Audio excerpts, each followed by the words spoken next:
Hey guys, how's it going? We're joined now by Terry Kawaja. He's the CEO of Luma Partners. You're a deal maker. Deal maker.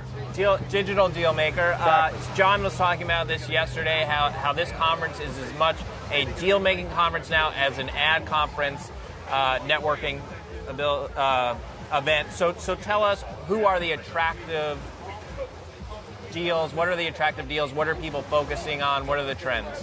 Well, you're right. It is a deal-making conference in the sense that you got an aggregation of senior executives, number one. Number two, they're in the south of France. They're sipping rosé. They're just in a mood to talk. And I suppose there's two types of deals, right? You can sell advertising, and that certainly goes on here. But you can also sell companies. And so there's a lot of corporate development discussions taking place. I can't explain it. All I know is I'm taking advantage of it. That's why I'm here. What categories are hard? Is this content creators? Is it ad tech? You see so much ad tech here. Who are the hot? Yeah, so it runs the gamut from content. We've had major content conversations. Agencies, their models are changing significantly. So you've got, new entrants like Accenture and Digital and McKinsey are all here, and IBM. They're all getting into the space. So there's dialogue along that vein. Right, you had IBM buying the Weather Channel. Yep. Right? Yep. And so more of that as data becomes a bigger thing. And agencies, they bought like 5 different agencies. So they're all making investments into this sort of intermediation role of advertising and media. And yeah, look, ad tech is not dead, contrary to popular opinion. There's monetization requirements are essential for all of these companies, whether you're on the media side or the marketer side. So the ad tech, is it consolidation or the agencies looking to beef up their internal ad tech and data? Yes. So it's all the above. And look, it's one thing when you have a highly fragmented ecosystem, 5,000 independent companies. We've been calling for consolidation. There's a need for consolidation. Well, I got news. It's here. We're actually seeing net consolidation now, and my prediction is we'll see at least a dozen deals come out of Canada. Really? Yeah. Will we see another? Good for you. Will we see another deal in the ranks of Time Warner, AT&T anytime soon? Yeah, in fact, I think we'll see that on an accelerated cadence.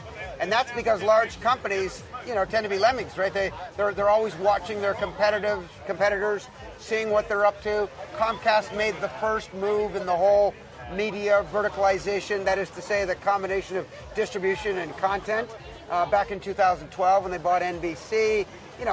Now it's looking like Verizon's move to spend $9 billion on AOL and Yahoo feels light when you compare that to the $26 billion or so that Comcast spent for NBC, and subsequently a few billion in monetization technologies. But now the $145 billion that AT&T has purchased with DirecTV and now Time Warner, which is a deal that should be closing any week now. Which deal do you like better, the AT&T Time Warner or the Verizon Yahoo? Not even close. AT&T Time Warner.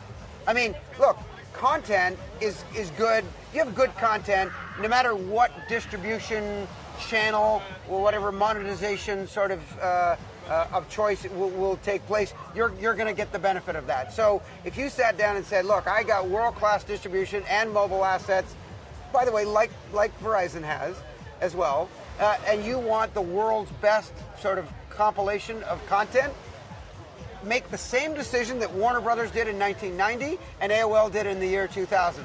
Buy Time Warner. and this time it'll work? I think it will work, but it won't work if they don't then follow that up with digital monetization. Think about what they have now.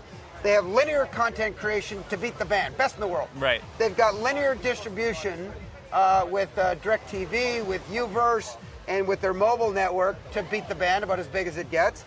And what they're missing is digital monetization. So I think you could expect once that deal closes that there will be a flurry of activity. And like I said, large corporates tend to act in packs. So I think we'll see more telcos, more verticalized media plays. Watch for the cable companies to make their play.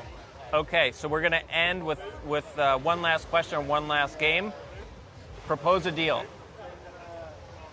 Okay, here it is. Martin Sorrell Chairman, CEO, sorry, Yeah, not chairman, just CEO who of sat WPP. in that seat yesterday. Sat in this seat, so, yeah, exactly. You know, fantastic manager, founder. Hell, he started WPP in the 80s with a leveraged buyout of wired paper and plastics. Well-known story, phenomenal story of M&A, right? He's aggregated all these networks, all these capabilities. He's been a visionary talking about data, digital, and emerging markets. He's been right, and that has rewarded his shareholders. Now, his shareholders have two issues with him. One is he pays himself a lot of money, right?